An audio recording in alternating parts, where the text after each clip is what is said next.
Hey, it's Bill Conley here. If you want to know how to make a bullet belt, I recommend making the cartridge loops separate. Now, once they're made, then sew them to the belt. Now, there's a couple of reasons. It's easier to do than to try and put them right directly on a belt, the loops, and sew them on. And it puts the rim of the shell casing away from the belt so the belt doesn't get marred by those rims each time they're taken in and out. Now I use a heavy duty sewing machine, but they can be hand stitched together just as well. Now here's a couple of them that I've made. This one right here is for a 357-38 cartridge. And again, this was hand sewed, or not hand sewed, excuse me, I could have hand sewed it. I actually did it with a sewing machine. And this one here is for 45 cartridges. And again, I sewed them with a sewing machine.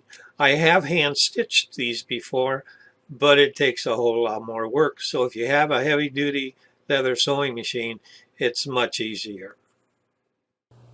What I'm showing you right here is where I've lined out and measured for a 45 cartridge. Now the measurements across for each one of those spots is 5/8.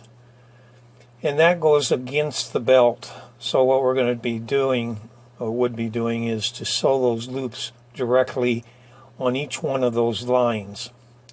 Now that from the top and the bottom, you can see there's a double line. Well, the double line is simply the width of the leather is on the inside set of those lines, and then that other outer line is where I'll be sewing along. So basically I don't want to go any further than that. Now in this view, if you look at the ruler, you can see that's measured at 1 3/8. And again, this is for the 45 loops. Now this is the loop part. That line will sew onto the first lines that I showed you, making the loops, and I'll be using a sewing machine. Okay, in this photo, I'm just starting off sewing the very first beginning spot for the loops. And I'll probably double sew this because it's on the very end.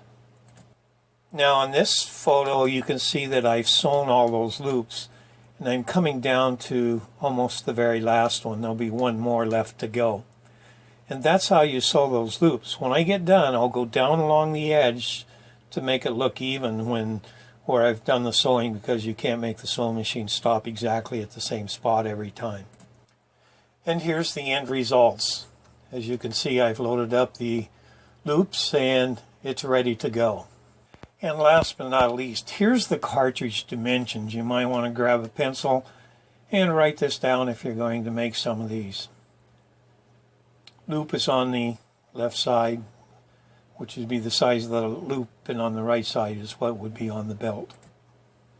I've done leather work probably most of my life, but the last 10-15 years I kind of concentrated on it more.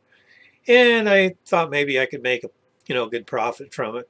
Well, to tell you the truth, there's not much profit in making leather products. It's more of a hobby than it is anything else. If you're looking for a business and you want to make some money, then I'd recommend that you take your mouse and click on the button or URL that's shown below here and take a look at the business and see how you can help other people make some money. And that's the important thing in life, is helping people. Take care now and have a great day.